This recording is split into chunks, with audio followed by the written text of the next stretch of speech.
Hi friends, my name is Katherine Pryor and I write picture books. And I wanted to read a very special book with you today because I don't know if you know this, but April is National Gardening Month. And so I wanted to read you a story about a garden. It's called Sylvia's Spinach. It's the very first book I ever wrote. It was published by Readers to Eaters, written by me, and illustrated by Anna Raff. But before I begin this story, I have a couple of questions for you. So first, can you please think in your mind about a fruit or a vegetable that you love to eat? What do you love to eat? Are you thinking about it? Okay, so keep that in your mind. And now I'm going to ask you to think about a fruit or a vegetable that you just can't stand. And unfortunately, we all have one or two of those. Are you thinking about that one? Yeah. Okay. So keep that in your mind because we're going to talk about it a little bit at the end. And now I'd like to read you a story about a little girl who had a problem with a certain vegetable, but she came up with a very creative way to deal with it. This book is called Sylvia's Spinach.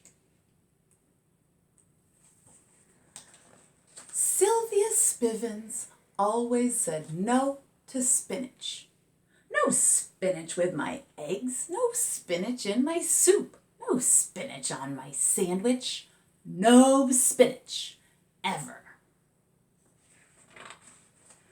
Sylvia's parents sighed as she pulled the spinach from her lasagna, plucked the spinach from her salad, and pushed every last leaf to the tippiest tip of her plate. But it's good for you, said Sylvia's mother. You need your growing food, said Sylvia's father. No, thank you, said Sylvia. But on a drizzly gray day in March, Sylvia's teacher had an announcement. Class, we are going to start a garden.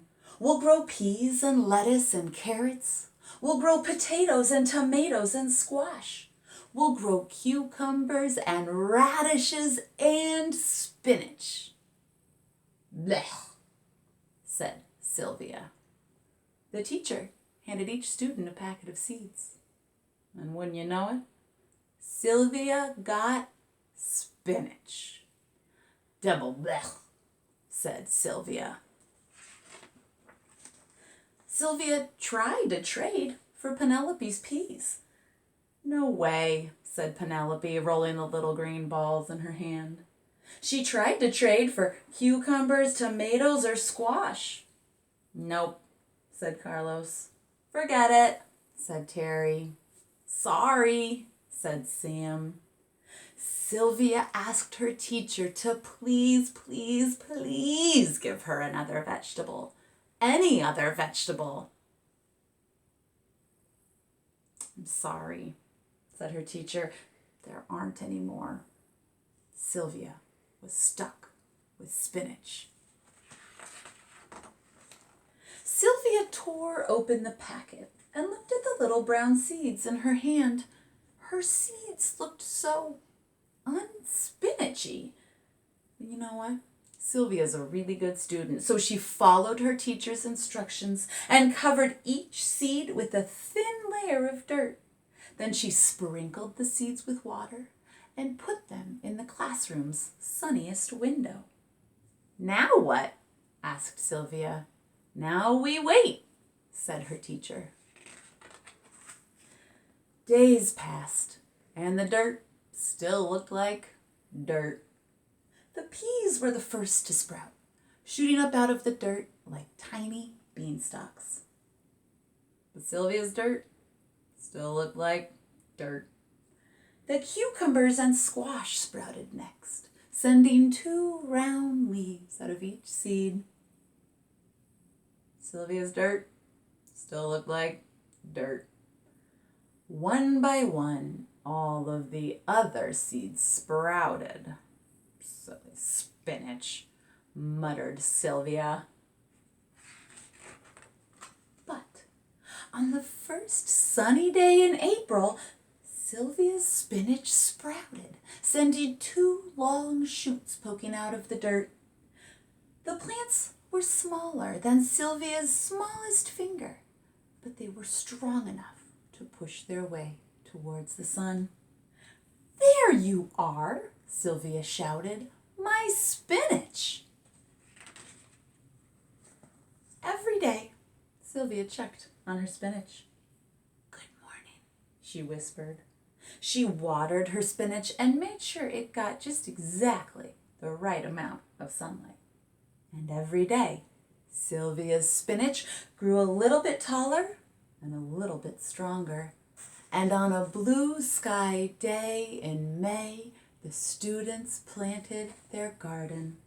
They planted peas and lettuce and carrots. They planted potatoes and tomatoes and squash.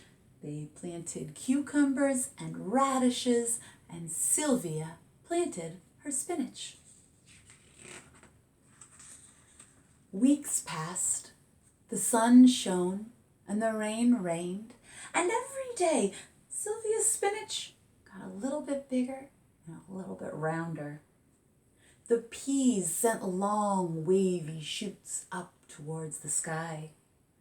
The cucumbers and squash grew big, rough leaves that even the slugs wouldn't eat. And by the last week of school, Penelope's pea plants had beautiful white flowers, but no peas.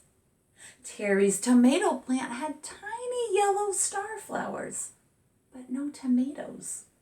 Carlos's cucumber and Sam's squash had big yellow flowers the size of Sylvia's hand, but no cucumbers and no squash. In fact, there were only 3 vegetables ready to eat in the garden that day: lettuce, radishes, and Sylvia's spinach. Class, the best part about having a garden is eating what we've grown, said Sylvia's teacher. So the class nibbled on fresh lettuce, they bit into fat red radishes, and everyone munched on bright green spinach leaves. Everyone except Sylvia. Sylvia sniffed the spinach. It didn't smell bad. So then, Sylvia stuck out her tongue. Licked. It didn't taste bad. So finally, Sylvia opened her mouth and bit that spinach leaf in half. Crunch!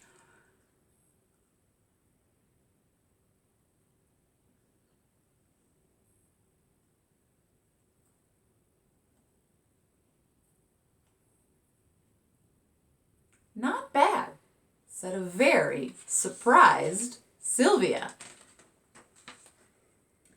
And as the other students picked a little of this and a little of that to take home to their families, Sylvia picked bunches and bunches of spinach.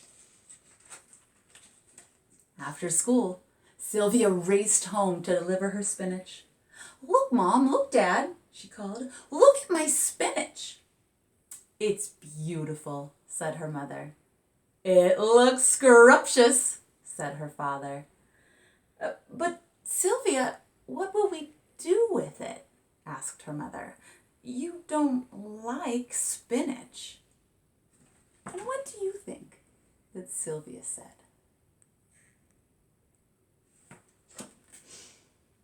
"I tried it, Mom. It's good. We can do anything we want with it." And that night, Sylvia tried spinach in her lasagna.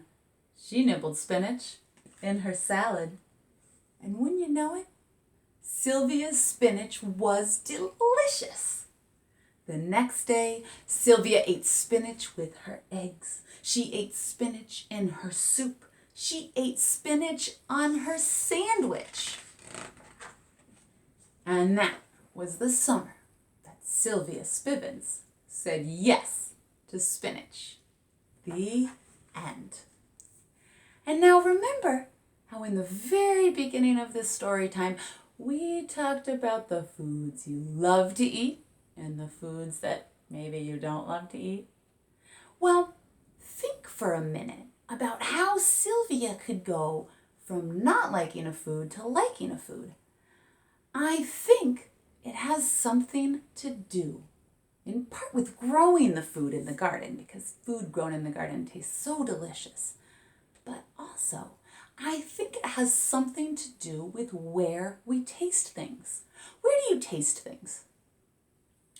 That's right, in your mouth, on your tongue.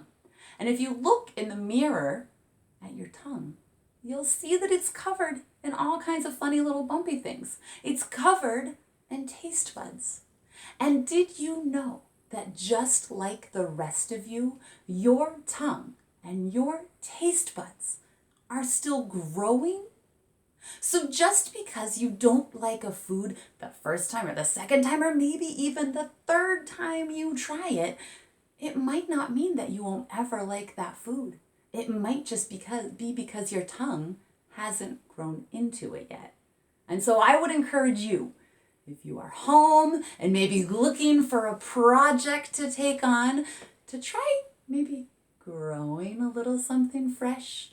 And if you're feeling brave, to try the Sylvia Spivens taste test, where you take a food that maybe you haven't always loved, and you give it a little sniff, and then you give it a little lick, and then, if you're feeling really brave, you give it a crunch, and you try that food to see if maybe your tongue has grown into it.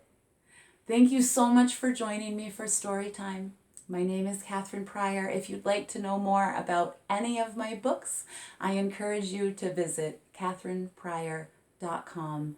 Happy gardening, everyone. Thank you.